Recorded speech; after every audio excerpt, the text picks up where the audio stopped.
संत शिरोमणि गुरु रविदास महाराज जी के जीवन पर उनके जयंती विशेष के अवसर पर कुछ हम प्रकाश डालने का प्रयास कर रहे हैं। आप कोई उठो मत, सब नीचे। संत शिरोमणि गुरु रविदास महाराज का जन्म जो है वो बनारस के पास गोरखपुर में हुआ। जिस समय रविदास महाराज का जन्म हुआ उस समय भारत की जो स्थिति थी वो छोटे छोटे राजा महाराजाओं में बची हुई थी। और जिस तरह हम हिंदी साहित्य को 4 कालों में डिवाइड करते हैं, वीर गाथा काल, भक्ति काल, रति काल और आधुनिक काल, इसमें से जो गुरु रविदास महाराज जी का जन्म हुआ 13वीं-14वीं सदी में, उस समय उत्तर भारत में भक्ति काल चल रहा था। गुरु रविदास महाराज जी के समकालीन रहे संत कबीर, महाराष्ट्र में रहे संत नामदेव, संत ज्ञानेश्वर, ये जो कुछ संत महात्मा हुए, इन संत महात्माओं ने जो हमारे देश में एक अंधश्रद्धा, पाखंड और लोगों को जो कचोटने वाली जो संस्कृति यहाँ पर निर्माण हुई थी, उसका विरोध करने का प्रयास किया। उसमें से महाराष्ट्र में से संत नामदेव, इन्होंने एक विद्रोही साहित्य किया। जो प्रचलित जो कुरीतियां थी, उन कुरीतियों का विरोध किया। इस वजह से लोगों को वो हजम नहीं हुआ और उनको महाराष्ट्र जाना पड़ा। और जिस पंजाब में आज गुरु रविदास जी को सबसे ज्यादा मानते हैं, वही पंजाब में संत नामदेव कुमार नाम की जगह है। वहां जाके उन्होंने अपना अंतिम समय तक लोगों को प्रवचन किया। गुरु रविदास ये उस समय का जो पाखंड था, उस पाखंड को विरोध करने वाले सबसे बड़े संत महात्मा हुए। लेकिन जिस समय हम कोई चीज का अगर अर्थ लेते हैं तो उसका ओरिजिनल अर्थ छूट जाता है और काल के साथ साथ जो अपभ्रंश होता है, उस अपभ्रंश के माध्यम से हम देखते हैं कि उन्होंने जो उनका जो बोलना था, उस बोलने को हम कुछ और ही समझते हैं। गुरु रविदास महाराज का जो बचपन से जो दोहा सुना है सबने, मन चंगा तो काठोट में गंगा, उनका मतलब ये नहीं था कि गंगा में जाके स्नान करो या काठोट में से कुछ और करो।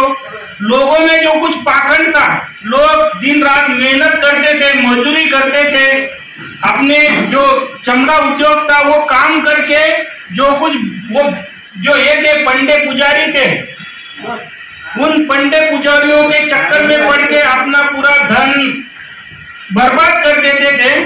तो गुरु रविदास महाराज ने उसको विरोध करने के लिए कि आप इन पुंडे पुजारियों के चक्कर में ना पड़ते हुए अपना मन को स्वच्छ रखो और अपने घर में ही अपने माता पिता की सेवा करो, अपने समाज का साथ संगत करो, उसी में आप सबका भला है।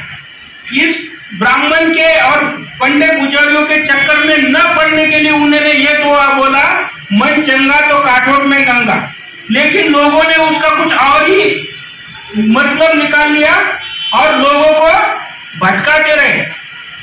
उनका बोला कि गुरु रविदास महाराज ने ऐसे बामन थे कि राती मारा और जनेऊ निकाल के दिखा दिया। किस लिए दिखाया? आज तक दुनिया में ऐसा कोई आदमी नहीं कि जिसकी छाती फाड़ दिया हो और बगैर डॉक्टर के वो जिंदा रहा हो। तो ये लोगों ने रविदास महाराज का ब्राह्मणीकरण कर दिया। रविदास महाराज के जो गुरु थे वो किसी बामन ने उनको नहीं सिखाया, क्योंकि वो जो समय था उस समय में ब्राह्मण के व्यतिरिक्त जो प्रचलित भाषा थी, जिसको आज हम संस्कृत बोलते हैं, वो संस्कृत पढ़ने लिखने इवन सुनने का अधिकार सिर्फ एक वर्ग विशेष जिसको हम ब्राह्मण बोलते हैं उनको ही अधिकार था। तो अगर गुरु रविदास महाराज को न पढ़ने का, लिखने का, न सुनने का अधिकार है, तो उनको कोई भी ब्राह्मण ना संस्कृत सिखाएगा, ना पढ़ाएगा, ना उनसे सुनेगा। तो इन सब पर मात करते हुए गुरु रविदास महाराज ने खुद की एक भाषा बनाई, जिनको आज पंजाब में जो भाषा चलती है गुरुमुखी, वो गुरुमुखी गुरु रविदास महाराज की देन है। गुरुमुखी में गुरु रविदास महाराज ने 34 अक्षर यानी 12 खड़ी के अपने जैसे शब्द होते हैं वैसे 34 अक्षर बनाए और 35वां अक्षर गुरु नानक देव जी ने उसमें जोड़ा। तो आज के डेट में जो गुरुमुखी है, गुरुमुखी के 35 अक्षर है। तो ये गुरु रविदास महाराज इतने बड़े तत्वज्ञानी थे, इतने बड़े महात्मा थे, उनको यहाँ पर भारत में 52 जो राजा रानी थी, उन राजा रानियों ने अपने गुरु के स्थान पे रखा। क्यों रखा? क्योंकि गुरु महाराज का ज्ञान इतना बड़ा था, जो ज्ञान आज के डेट में हम अगर देखें कि भारतीय संविधान की जो प्रस्तावना है उसमें सिर्फ भारतीय संविधान छोड़ो, लेकिन संयुक्त राष्ट्र का जो मानव मुक्ति का जो जाहिरनामा है अनुसूची 1 में, उसका गुरु रविदास महाराज ने आज से 600 साल पहले सिर्फ 1-2 में सब समेट के रखा है। ऐसा चाहू राज जहां मिले सबन को अन्न, छोट बड़ो सब संग बसे रहे रविदास प्रसन्न। यानी ऐसा जो आज के डेट में समाजवादी राज्य की हम जो समतामूलक समाज की जो स्थापना करना चाहते हैं, उस स्थापना की जो संकल्पना है, वो संकल्पना गुरु रविदास महाराज ने 600 साल पहले मान दी थी। लेकिन हमारा दुर्भाग्य है कि हम गुरु रविदास महाराज को एक गुरु ना समझकर उनके तरफ से उनके विचारों का हम अनुसरण ना करते हुए उनको हमने भगवान बना दिया, उनको नवस दिया, उनको प्रसाद दिया। और ये भी बहुत पुरानी बात नहीं है। मेरे बात से बहुत से लोग सहमत होंगे, बहुत से लोग असहमत होंगे, लेकिन मैं अपने विचार व्यक्त करता हूँ कि गुरु रविदास महाराज का जो पहला मंदिर आज बहुत से लोगों, आज लाखों लोग श्री गोवर्धनपुर काशी में गए हुए, कम से कम 10-20 लाख तो वहां पर होंगे। तो ये गुरु रविदास का जो मंदिर है श्री गोवर्धनपुर का, वो कोई 500-700 साल पुराना नहीं है। वो आज से 50 साल पहले बाबा सरवन दास हुए, जो जिन्होंने डेरा सचखंड भल्ला बनाया था, बाबा पीपल दास के शिष्य थे। उन्होंने 1972 में इसकी नींव रखी थी उस मंदिर की। और उस मंदिर में आगे चल के 1984 में बाबा गरीबदास हुए। उन्होंने जो आज का डेट में ये दिखते हैं हम लोग, उसका जो गेट देखते हैं, वो गेट उन्होंने बनाया। तो संत महापुरुषों को अगर हम लोग भगवान बना के, तो भगवान बन के हम उनको सिर्फ पूछ सकते हैं, उनके विचारों का अनुसरण नहीं कर सकते। हो सकता है 20-50 सालों में बाबा साहब के भी नाव से नवस बने, उनके भी नाव से कंदूरी काटे लोग, उनके भी नाव से भंडारा बनाए, और आगे चलने के बाद में बाबा साहब ने जो समाज की मुक्ति के लिए जो मार्ग बताया, वो मार्ग से लोग भटक जाए। रविदास जी का जो मार्ग था वो उस समय विज्ञानवादी, आज के डेट में यूरोप में एक महान विचारक हुए सर थॉमस मोर नाम के, जो संत रविदास महाराज ने बेगमपुरा में जो संकल्पना दी है कि ऐसा एक राज हो, ऐसी एक समाज हो जहां पर लोगों को ना टैक्स देना पड़े, लोगों की कोई ऊंच नीच ना हो, लोगों में कोई भेदभाव ना हो। यह संकल्पना गुरु रविदास महाराज ने बेगमपुरा इस संकल्पना के माध्यम से दी। वही संकल्पना बाद में एक पश्चिम के यूरोप के विचारक हुए सर थॉमस मोर, इन्होंने यूटोपिया नाम के ग्रंथ से मांडी। और इस यूटोपिया को यूरोपीय लोगों ने बहुत बड़ी सराहना की। आज भी उस माध्यम से उस तरफ समाज की मार्गक्रमण कर रहे हो। लेकिन हमारे भारत में इतने महान संत महापुरुष हुए, लेकिन उनका हमने सिर्फ दैवीकरण किया। और दैवीकरण किस लिए किया कि जिन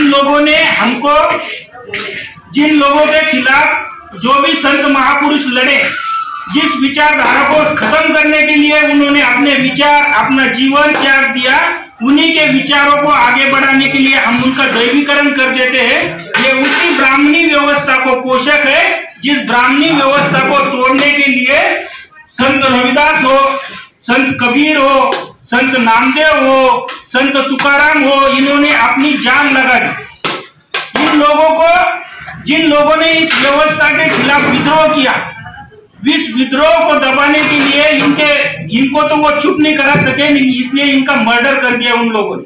रविदास महाराज का तो अपने जो ब्राह्मणवादी लोग होते हैं वो बोलते 110 150 साल जी के उनकी जोत बन के वो वैकुंठ को चले गए। तुकाराम महाराज कभी वैसे ही बोलते, बल्कि गुरु रविदास महाराज को इनका मर्डर किया गया है पत्थर से ठेस ठेस के।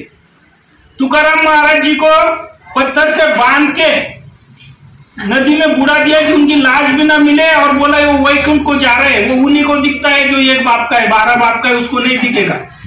कौन बोलेगा कि मेरे को नहीं दिख रहा है बोल के। तो इन लोगों को मूर्ख बनाने का काम ये ब्राह्मणी व्यवस्था ने किया, और वही व्यवस्था को पोषक आज हम, चाहे मैं किसी पर टीका टिप्पणी नहीं करूंगा, लेकिन जिन लोगों ने हमको हजारों साल दलित पद दलित गुलाम बना के रखा, उन्हीं के भगवान पूजने के लिए हम लोग बालाजी को जाएंगे, मथुरा को जाएंगे, हरिद्वार को जाएंगे। जाओ, मेरा उसमें ये मत नहीं है कि मत जाओ, वो एक पर्यटन के तौर पर जाओ, लेकिन अपना तन मन धन वहां पे अर्पण करने की कोई जरूरत नहीं। अपने बच्चों को अच्छे स्कूल में पढ़ाओ, बच्चों के और भी कुछ धन बच जाता है तो आज जो आस पड़ोस के बहुत से बच्चे हैं उनके लिए कुछ कर सकते हैं, हम समाज के लिए कुछ कर सकते हैं।